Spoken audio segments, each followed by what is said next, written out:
Hello, sawadikap! Hay! Mayroon na tayong lumbod. Hay! Ay!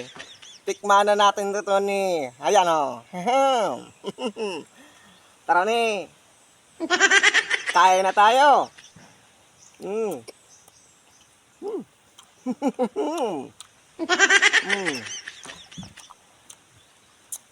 Kakabusog man talaga. Yung lumbod sa Bicol. Ito ni. Batag. Kasi mabakal ki batag dyan.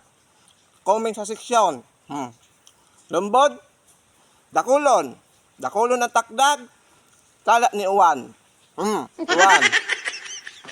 Sa tinakdag mo ini, dahil manin masasayang sa muya, sa kami nagtitirios, uurubuson mi pa ini. Iyan ang pagkakamali mo, Uwan. Sayang bagay ini. Pero ito, papahinugon pa to. Ayan, lumbod. Yung kadakaw na lumbod po, natakdag din sa bulod. Siyempre, inom tayo ng sabaw.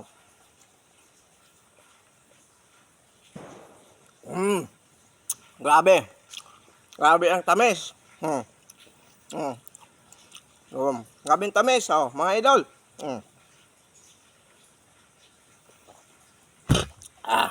Hindi natin maubos ang isa nito dahil marami. Isa lang nito, basog na. Alam niyo ba kung magkano to sa Maynila? Comment sa inyo, comment dyan sa baba. Mahal to. Pero pag taga-probinsya ka, mura lang to. Pagkamal ngayon kang kopra eh. Pero dito, sa probinsya, magpaalam ka lang sa may-ari, bibigyan ka. At saka ito naman saging, kung gusto mong humingi, kapag magpaalam ka sa may-ari, bibigyan ka rin. Diba? Sarap.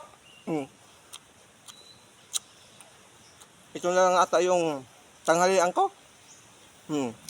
Idol ang sarap. Nagbisita tayo dito mga idol sa Bulod. Ito na nga na yung nakuha natin. Madaming tumbang saging, madaming lalaglag na mga lumbod, nyog. Kaya masasayang lang kung hindi natin kukunin. Ayan. Ayan po mga idol, kain tayo. So alam ko siyan sa lahat ng mga probinsyano, sa mga nasasakupan ng mga dito sa Bicol, dami rin naapektuhan ng bagyong Juan na to. Kaya kung kayo may pananim, talagang matik yun. 100 lang yun ni Juan. Tumba yung mga sagingan mo, pati yung mga nyug mo. So napakalakas talaga ng super typhoon ni Juan. Pero hindi ito masasayang sa atin dahil pakinabangan pa to eh. Pwedeng pakinabangan, makain o kaya mapa. Kahit ibinta mo to eh, may bibili nito. Ayan. Kabusog talaga.